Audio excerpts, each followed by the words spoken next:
यूं हमें छोड़ के ये ब्रज छोड़ के ना जाए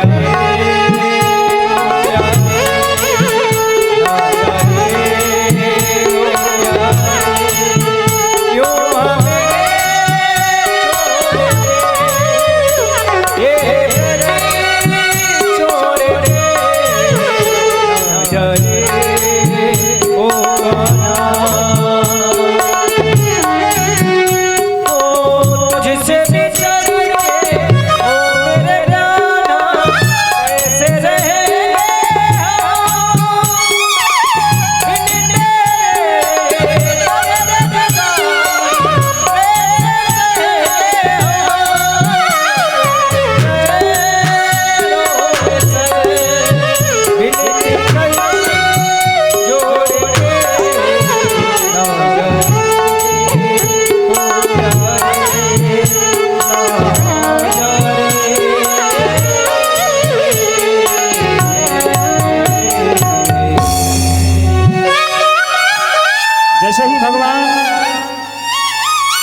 के साथ रथ पर सवार होकर जाने को उद्यत हुए,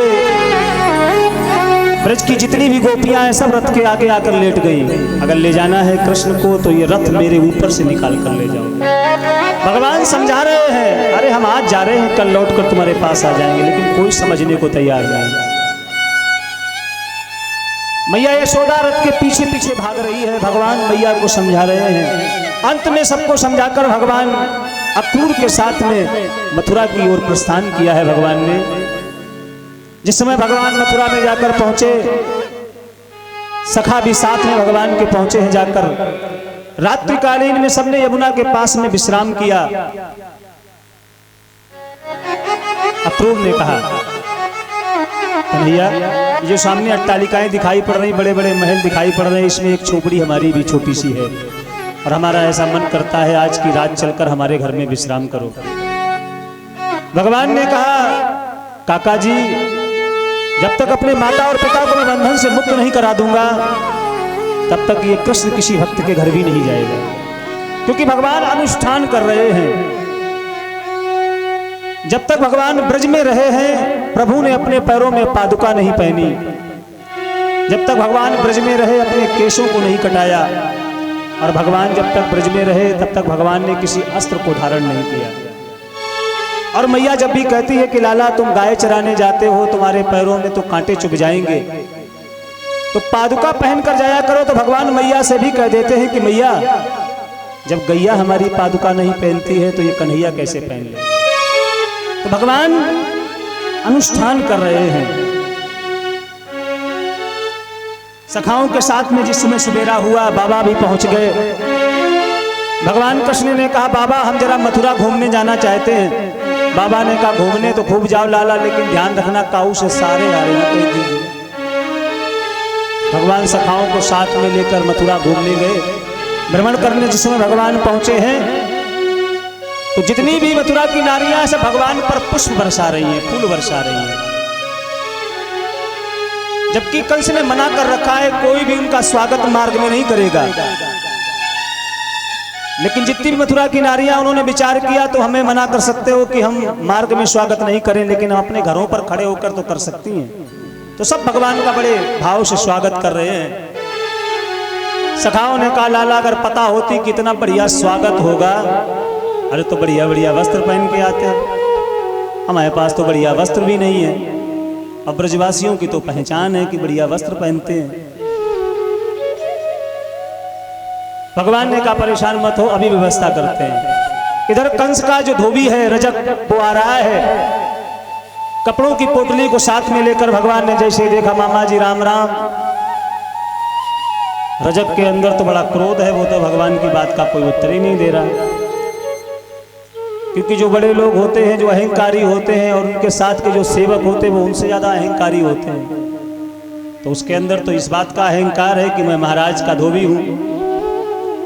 भगवान ने कहा, मामा जी इसमें क्या है। उस रजक ने कहा, मेरी आंखों के सामने से हट जाओ, नहीं तो महाराज ने तुम्हें किस लिए बुलाया हमें खूब पता है, और कहीं ऐसा ना हो जो काम महाराज कंस करेंगे वो हमारे हाथों से हो जाए, इसलिए हटो मेरे सामने से। मनसुखा बोलो जी लाला, बोले कैसे? भगवान ने कहा मामा जी जरा दिखाओ तो सही इसमें क्या है, ये वस्त्र जरा हमें दे दो। और भगवान जैसे ही पोटली को लेने के लिए बढ़े, उस रजक ने हाथ में जो डंडा ले रखा है वो भगवान पर प्रहार करना चाहा, और ज्यों ही डंडा उसने भगवान पर प्रहार करना चाहा, भगवान ने एक ज्यों ही मारा है उसके तमाचा हाथ का, एक ही प्रहार में उस रजक का भगवान ने उद्धार कर दिया।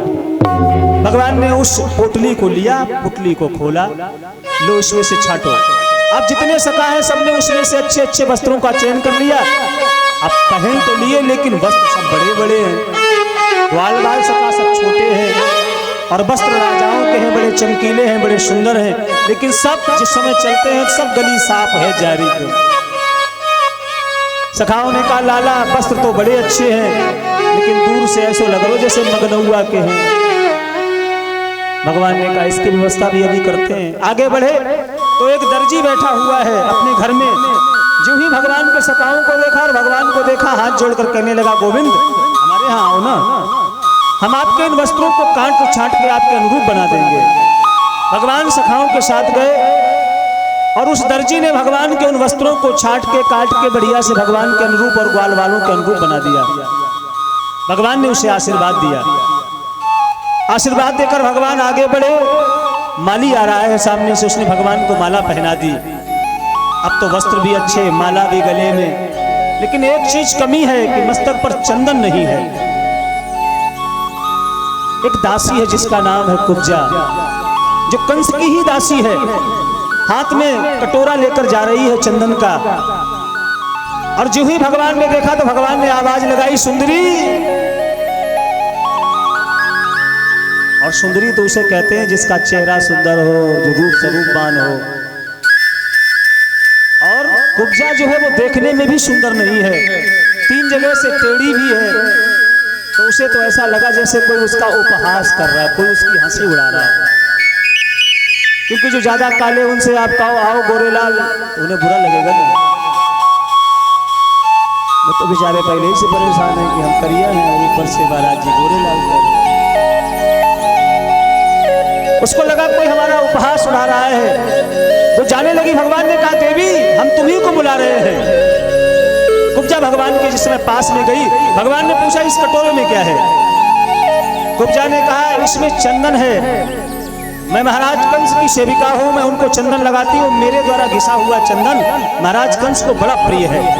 तो भगवान ने कहा देवी ये चंदन हमारे भी लगाते, और वैसे इसका नाम तो शैलेंद्री है, नाम बड़ा सुंदर है, लेकिन 3 जगह से टेढ़ी है, इसलिए सब इसको कुब्जा कुब्जा कहकर बुरकारते हैं।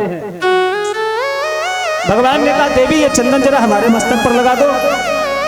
कुब्जा ने भगवान की ओर देखा, भगवान के मुखड़े को देखकर कुब्जा को लगा ये चंदन सिर्फ आपको ही लगाए और किसी को ना लगाना पड़े।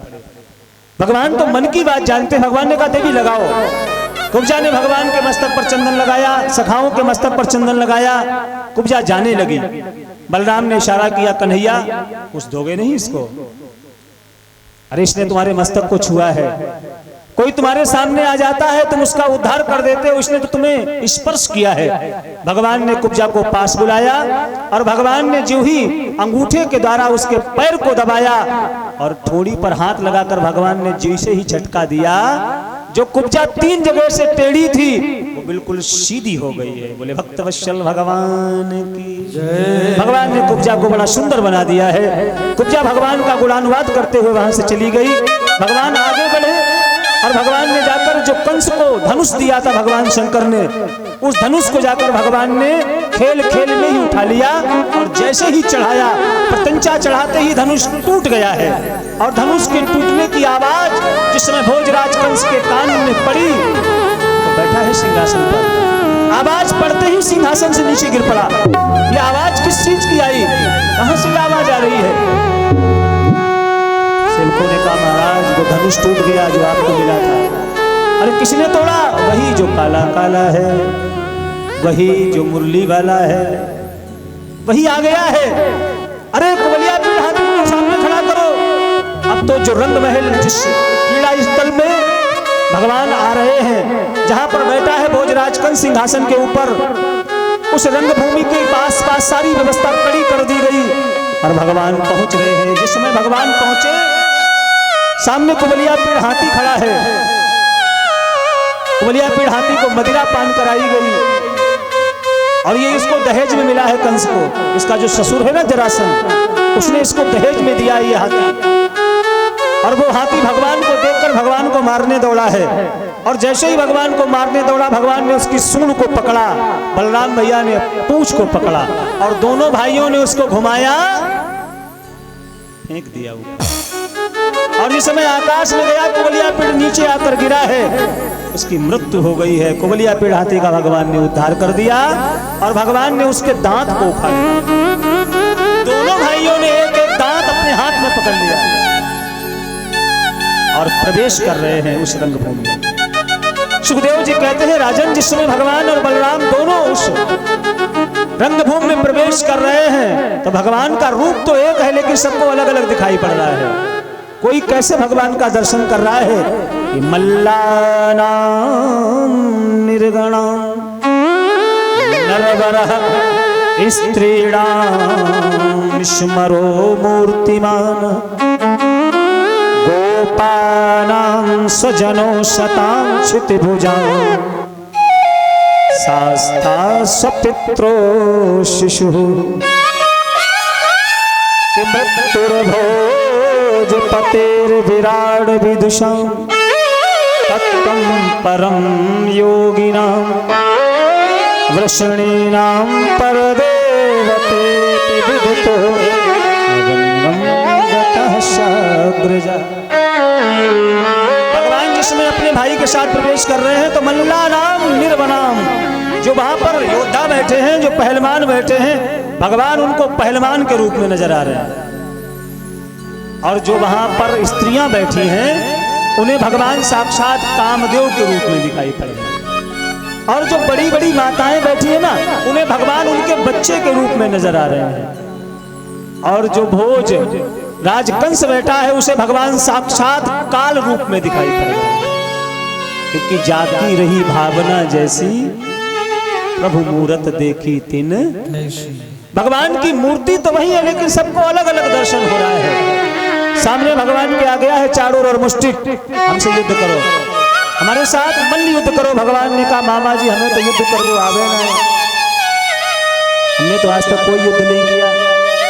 इतने इतने बड़े हमने योद्धाओं को भेजा, तुमने सबको मार दिया और हमसे कह रहे युद्ध करना नहीं आता। भगवान ने कहा, मामा जी सौगंध आई, जितने तुमने भेजे सब मरे ही मराए तो थे, कोई ढंग का था ही नहीं। लेकिन अगर आपकी इच्छा है तो चलो ठीक है। अब तो चाड़ूर के साथ भगवान हाथ से हाथ मिलाते हैं, सर से सर टकराते हैं। और जैसे कोई मल्ल, कोई योद्धा जिस प्रकार से दांव पेच दिखाता है, ऐसे भगवान कृष्ण उस चाड़ूर और बलराम भैया मुष्टिक के साथ में दांव पेच कर रहे हैं।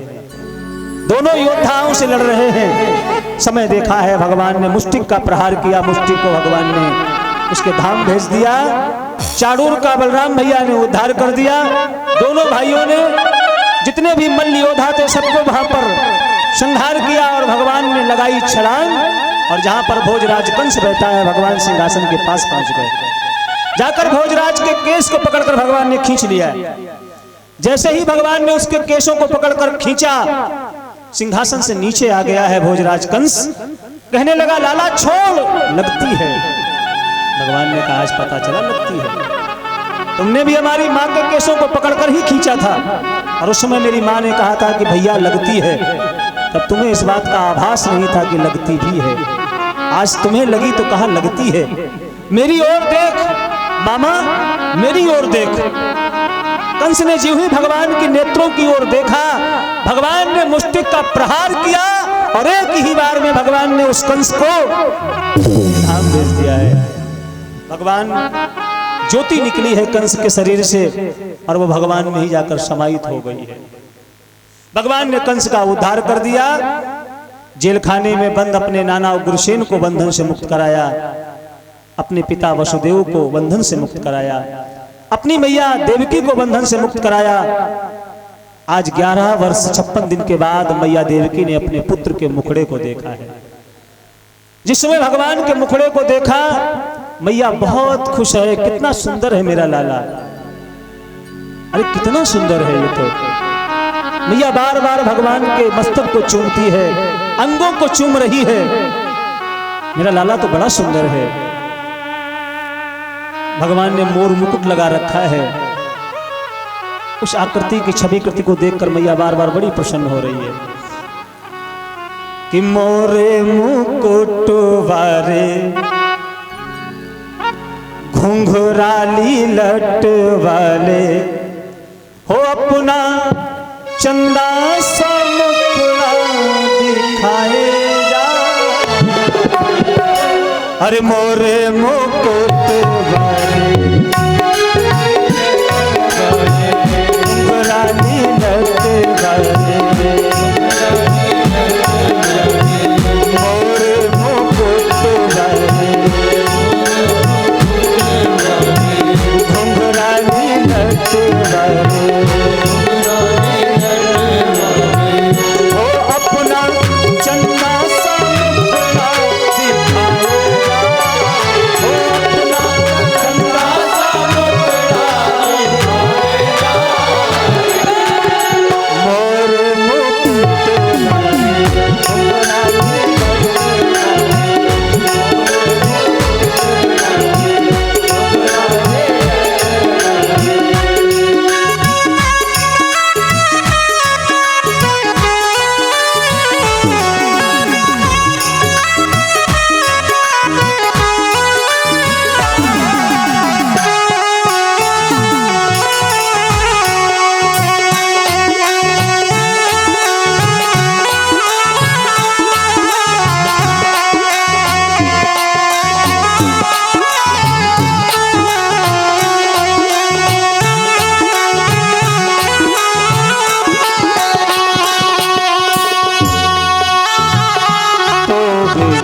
मोहन चैन परे,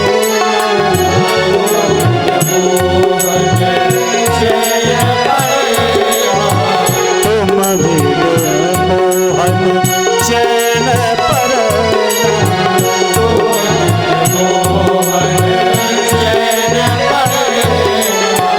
नैन से उलझाए नैना,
धर्म सिखावे,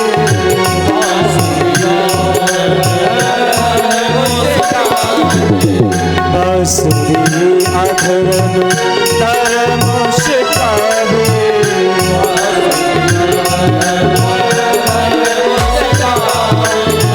घायल कर क्यों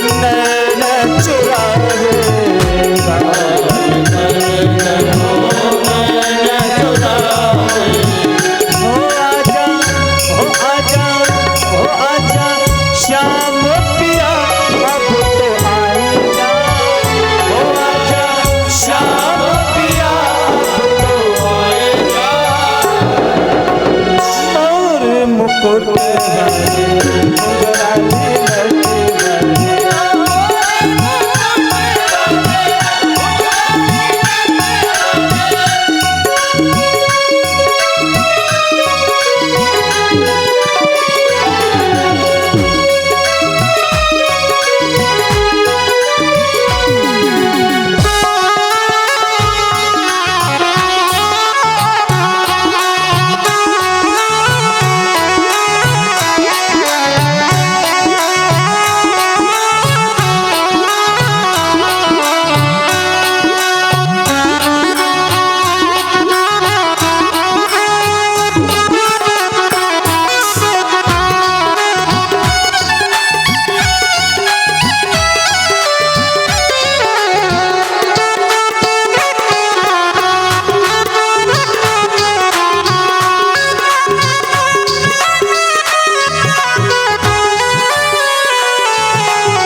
संग प्रीत लगाए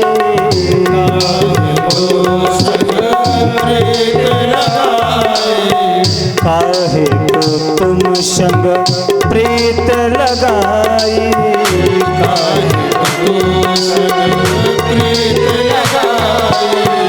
निष्ठुर निकला तू हर जाए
हो आजा चंदा सा मुखड़ा दिखाए जा अपना चंदा सा मुखड़ा दिखाए जा